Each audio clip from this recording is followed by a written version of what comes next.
Gods are ideas. Their stories whispered into existence, fed by belief until they take on flesh and purpose. Some gods are loud. They thunder from mountaintops and cast bolts of lightning that split oak trees down the middle. Zeus, Poseidon, Hades. They're the headliners, the names on the marquee. But behind the curtain, in the quiet machinery of the cosmos, other forces are at work. These are the gods who do the dirty jobs, the ones who make sure the story stays on track.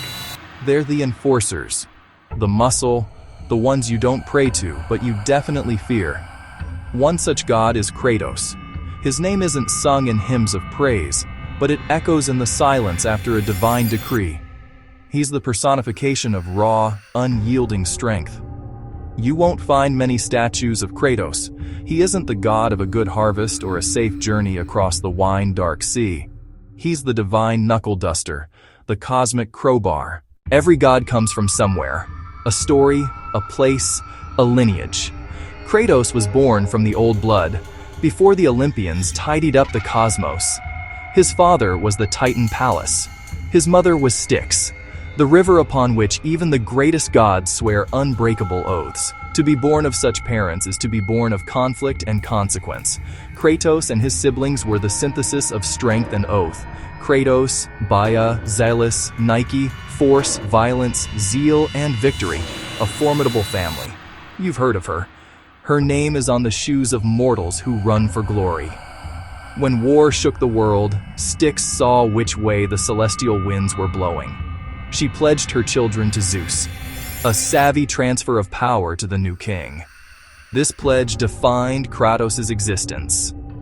A child of Titans, he became the most loyal servant of their conqueror. He and his siblings were honored and leashed, never to leave Zeus's side. Reward and leash, center of power and subsumed will. Cratos became the strong right arm of another, an instrument honed to maintain order. Zeus would command, and Cratos would obey.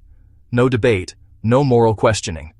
There are jobs, and then there are jobs that leave a stain on the soul, even a god's. The binding of Prometheus, the clever Titan, the friend of man, was one of those.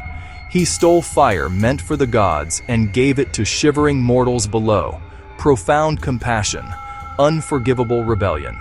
Zeus decreed a punishment that would echo through the ages and turned not to thunderbolts, but to Cratos.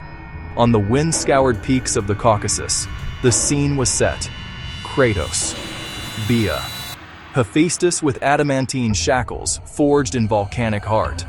But it was Cratos who foremaned the divine punishment, his voice hard as stone. He urged the smith on, scorning pity. To the Father, all things are possible, except to disobey his command. He ordered a stake through Prometheus's chest, rivets at limbs, no escape, no comfort. Let him learn that for all his cleverness, he is a fool to stand against the will of Zeus. His commands were sermon and lesson. Order must be maintained. Defiance will be crushed. No exceptions. He saw not a hero, but a flaw in the system, a crack to be sealed.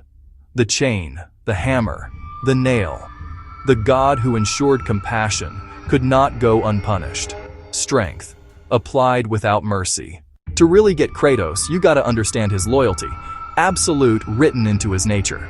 It was his signature trait, more than strength. With it, he held Olympus together.